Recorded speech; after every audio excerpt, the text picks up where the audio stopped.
بسم اللہ الرحمن الرحیم اللہم صلی علی محمد وعلی آل محمد کما صلیت علی ابراہیم وعلی آل ابراہیم انک حمید مجید اللہم بارک علی محمد وعلی آل محمد کما بارکت علی ابراہیم وعلی آل ابراہیم انک حمید مجید۔ سنت رسول صلی اللہ علیہ وآلہ وسلم پر عمل کے فوائد۔ نمبر 1، سنت پر عمل پیرا ہونے سے بندہ مطمئن کو اللہ تعالیٰ کی محبت نصیب ہوتی ہے۔ نمبر 2، فرائض میں جو کمی کوتاہی رہ جاتی ہے وہ ان سنتوں پر عمل کرنے کی وجہ سے پوری کر دی جاتی ہے۔ نہیں منہ آواز نہیں نکالو۔ نمبر 3، اتباع سنت کی بنا پر انسان بدعت سے محفوظ رہتا ہے۔ نمبر 4، سنت کی پیروی کرنا شعائر الہی کے احترام کا حصہ ہے۔ تو آئیے رسول اللہ صلی اللہ علیہ وآلہ وسلم کی سنتوں کو عمل کے ذریعے زندہ کیجیے، کیونکہ یہ چیز آپ صلی اللہ علیہ وآلہ وسلم کے ساتھ کامل اور سچی محبت کی نشانی ہے۔ نیند سے بیدار ہونے کی سنتیں۔ نمبر 1، چہرے پر سے نیند کے آثار کو ہاتھ سے مٹانا۔ ایک حدیث مبارکہ میں ہے، رسول اللہ صلی اللہ علیہ وآلہ وسلم نیند سے بیدار ہو کر اٹھے تو نیند کے آثار کو ختم کرنے کے لیے چہرے پر ہاتھ پھیرنے لگے۔ بحوالہ صحیح بخاری حدیث نمبر 4572۔ امام نووی رحمۃ اللہ اور حافظ ابن حجر رحمۃ اللہ نے اسی حدیث کے پیش نظر نیند سے بیدار ہونے کے بعد چہرے پر ہاتھ پھیرنے کو مستحب قرار دیا ہے۔ نمبر 2، بیدار ہونے کی دعا۔ الحمدللہ الذی احیانا بعدما اماتنا والیہ النشور۔ تمام تعریفیں اس اللہ کے لیے ہیں جس نے مارنے اور سلانے کے بعد ہمیں زندہ یعنی بیدار کیا اور اسی کی طرف اٹھ کر جانا ہے۔ بحوالہ صحیح بخاری حدیث نمبر 6312۔ اسی لیے نیند کو عارضی موت کہا جاتا ہے۔ نمبر 3، مسواک کرنا۔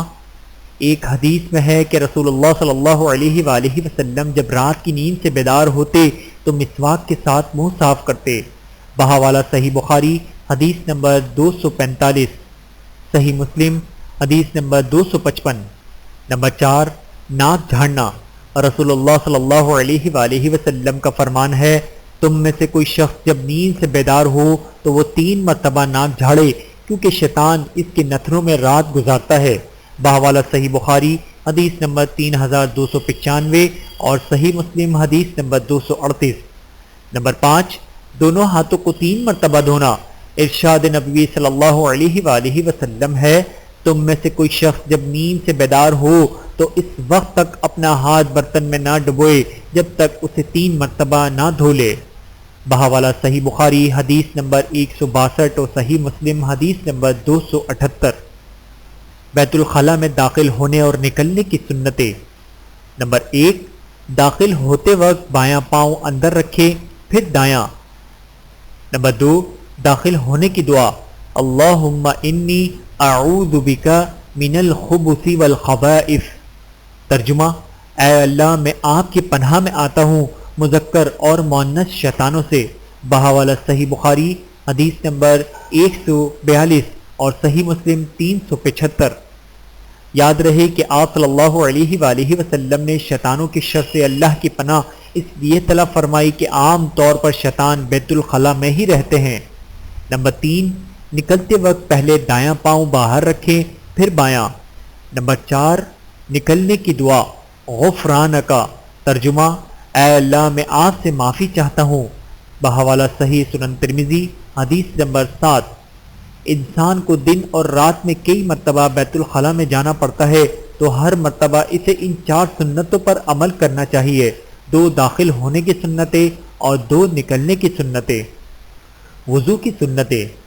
نمبر 1، وضو گھر میں کرنا۔ ایک حدیث میں ہے کہ رسول اللہ صلی اللہ علیہ وآلہ وسلم نے فرمایا، جو شخص اپنے گھر میں وضو کرتا ہے اور فرض نماز ادا کرنے کی خاطر مسجد کی طرف چل کر جاتا ہے تو اس کے ایک ایک قدم پر اس کی ایک غلطی مٹا دی جاتی ہے اور دوسرے پر اس کا ایک درجہ بلند کر دیا جاتا ہے۔ بحوالہ صحیح مسلم حدیث نمبر 666۔ نمبر 2، وضو سے پہلے بسم اللہ پڑھنا۔ نمبر 3، وضو کے شروع میں اپنی ہتھیلیوں کو 3 مرتبہ دھونا۔ نمبر 4، چہرہ دھونے سے پہلے کلی کرنا اور ناک میں پانی چڑھانا۔ نمبر 5، بائیں ہاتھ کے ساتھ ناک جھاڑنا۔ ایک حدیث میں ہے کہ آپ صلی اللہ علیہ وآلہ وسلم نے اپنی ہتھیلیوں کو 3 مرتبہ دھویا، پھر کلی کی، پھر ناک میں پانی چڑھایا اور اسے جھاڑا، پھر اپنا چہرہ 3 مرتبہ دھویا۔ بحوالہ صحیح بخاری حدیث نمبر 164 اور صحیح مسلم حدیث نمبر 226۔ نمبر 6، کلی کرنے اور ناک میں پانی چڑھانے میں مبالغہ کرنا، پورے منہ میں پانی گھمانا اور ناک کے آخری حصے تک پانی پہنچانا۔ فرمان نبوی صلی اللہ علیہ وآلہ وسلم ہے، ناک میں پانی چڑھانے میں مبالغہ کیا کرو الا یہ کہ تم روزے دار ہو۔ بحوالہ سنن ابی داود حدیث نمبر 2366۔ نمبر 7، ایک ہی چلو سے کلی کرنا اور ناک میں پانی چڑھانا۔ حدیث ہے کہ رسول اللہ صلی اللہ علیہ وآلہ وسلم نے دائیں ہتھیلی میں پانی بھرا اور ایک ہی چلو سے کلی کی اور ناک میں پانی چڑھایا۔ بحوالہ صحیح بخاری حدیث نمبر 191 اور صحیح مسلم حدیث نمبر 235۔ نمبر 8، کلی کے وقت مسواک کرنا۔ رسول اللہ صلی اللہ علیہ وآلہ وسلم کا فرمان ہے کہ اگر مجھے امت کی مشقت کا خوف نہ ہوتا تو میں انہیں ہر وضو کے وقت مسواک کرنے کا حکم دیتا۔ بحوالہ مستند احمد حدیث نمبر 258۔ نمبر 9، چہرہ دھوتے ہوئے گھنی داڑھی کا خلال کرنا۔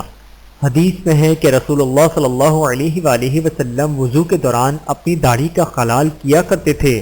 بحوالہ سنن ترمذی حدیث نمبر 31۔ نمبر 10، مسنون کیفیت کے مطابق مسح کرنا۔ رسول اللہ صلی اللہ علیہ وآلہ وسلم اپنے دونوں ہاتھوں کو سر کے شروع سے گدی تک لے جاتے، پھر انہیں اسی طرح سر کے شروع تک واپس لے آتے۔ بحوالہ صحیح بخاری حدیث نمبر 192 اور صحیح مسلم حدیث نمبر 235۔ یاد رہے کہ مسح اگر مسنون کیفیت کو چھوڑ کر کسی اور کیفیت سے کیا جائے تو اس سے فرض تو پورا ہو جاتا ہے لیکن سنت پر عمل نہیں ہوتا۔ نمبر 11، ہاتھ پاؤں کی انگلیوں کا خلال کرنا۔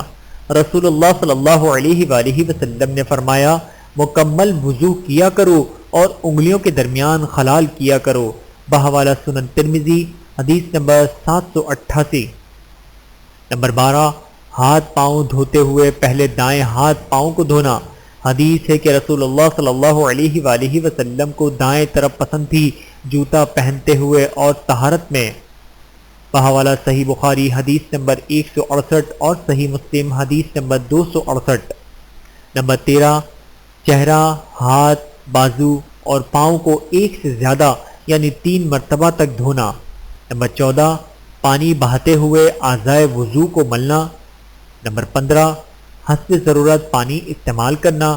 حدیث میں ہے کہ رسول اللہ صلی اللہ علیہ وآلہ وسلم نے فرمایا، ایک مد یعنی تقریباً نصف لیٹر پانی سے وضو کیا کرتے تھے۔ بحوالہ صحیح بخاری حدیث نمبر 201 اور صحیح مسلم حدیث نمبر 325۔ نمبر 16، بازو اور پاؤں دھوتے ہوئے مبالغہ کرنا۔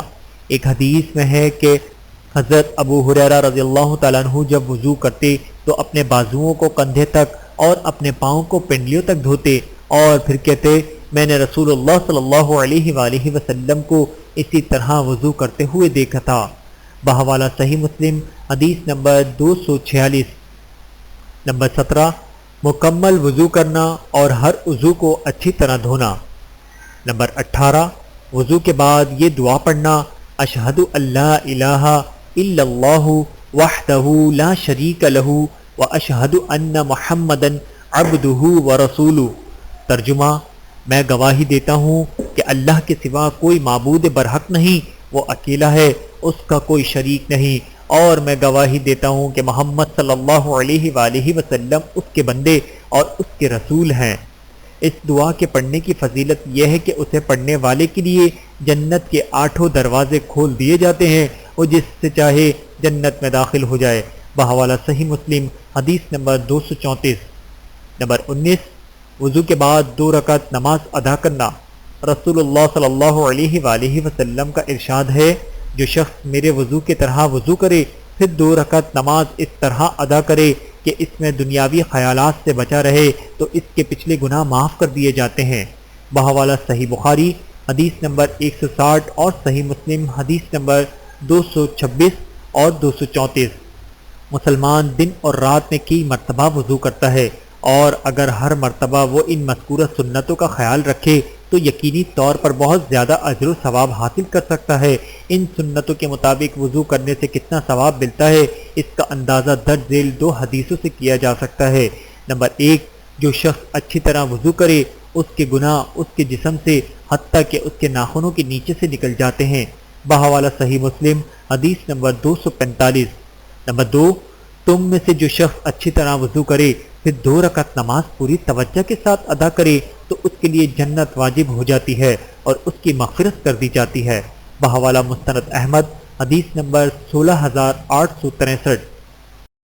اللہ تعالی ہم سب کو عمل کرنے کی توفیق عطا فرمائے، آمین ثم آمین۔ ویڈیو دیکھنے کا بہت شکریہ۔ مزید ویڈیوز دیکھنے کے لیے ہمارے چینل کو سبسکرائب کریں۔ اگر ویڈیو پسند آئے تو لائک کریں۔ اچھی بات کو دوسروں تک پہنچانا صدقہ جاریہ ہے۔ جزاکم اللہ خیرا کثیرا۔ اپنا اور اپنے پیاروں کا بہت زیادہ خیال رکھیے گا اور مجھے دعاؤں میں یاد رکھیے گا۔ Take care. اللہ حافظ۔